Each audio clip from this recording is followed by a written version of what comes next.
Bod llawer o gyfarfodydd a pwyllgorau gwahanol wedi bod yn digwydd yn y Senedd wythnos hon, un prif peth sydd ar feddwl pawb, wrth gwrs, sef yr argyfwng gyda'r Ewrop.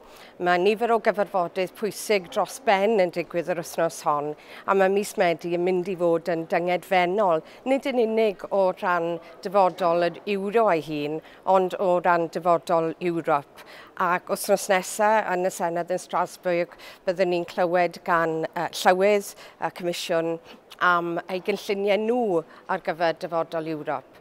Beth sy'n bwysig i ni, wrth gwrs, yw lle mae Cymru yn ffito mewn i dyfodol Ewrop. Beth yw rôl Cymru yn y dyfodol, lle bydd ein llais ni yn cael ei glywed yn y Senedd ac yn y Comisiwn ac yn y Cyngor.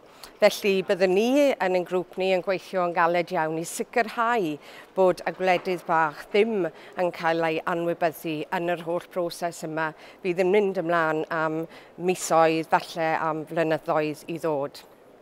Rhywbeth arall sydd wedi bod yn diddorol yn y Senedd wythnos hon yw ymweliad aelodau o San Steffan.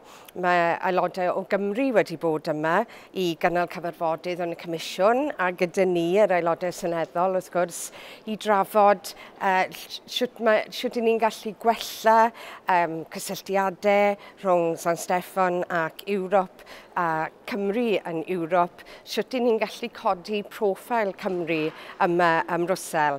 Ac roedd yn diddorol iawn i gael trafodaeth eitha hir gyda nhw ar hyn, a'r ffordd gallen ni gydweithio i wneud yn siŵr bod Cymru yn cael y gorau mas o Ewrop. Yn y misoedd nesaf, wrth gwrs, byddwn ni'n penderfynu ar y polisi amaethyddol ac arian sy'n dod o'r cronfeydd strwythurol i Gymru. Mae hynny yn mynd i fod yn bwysig iawn i ni hefyd. Felly, digon o waith i wneud yn y flwyddyn i ddod. Dyn ni wedi bod yn gweithio'n galed iawn bod hon yw'r wythnos gyntaf nôl ers yr haf. Mae fel bod ni ddim wedi cael brec, mae popeth wedi ail ddechrau a mae pawb yn brysur iawn.